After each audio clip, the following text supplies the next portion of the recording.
This is breaking news from WCCO News. Hi there, I'm Erin Hassanzadeh. We have some breaking news right now into the WCCO newsroom. A jury has reached a verdict in the Feeding Our Future fraud trial. So moments ago, the jury found most of these defendants guilty on most of the charges they faced, with a couple exceptions here. So Saeed Farah and Abdiwahab Afdeen were found not guilty of all charges. Those included things like wire fraud, bribery, and money laundering. Those were some of the charges that these defendants were facing.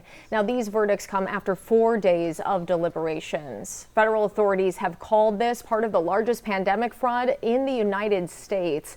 And they say that this entire fraud scheme diverted $250 million in federal funds that were meant to feed children during the pandemic. Now, 7 Minnesotans were accused of swindling more than $40 million out of that $250 million total. That is what these 7 defendants were on trial for in the recent weeks, and this 4 days of deliberations we're just hearing about now. So prosecutors say that they took money from a program that was, again, designed to feed children during the pandemic. The case was interrupted, you'll remember, when a juror had to be dismissed. That's after someone reported that someone tried to bribe her to acquit these defendants by placing $120,000 in cash on her front steps. That's what you're looking at there.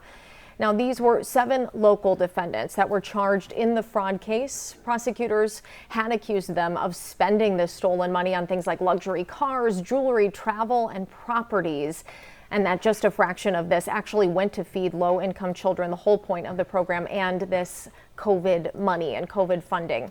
So again, Saeed Farah and Abdiwahab Afdeen were found not guilty of all charges today as jurors came back with their verdict. We have Jonah Kaplan reporting. He's been covering this story for us. He was in the courtroom today, and he's going to break down these verdicts and what it means later in our coverage. So stick with us. We have much more coming up on the 4 today, and then more on our evening news at 5 and 6 on WCCO and streaming right here on CBS News Minnesota.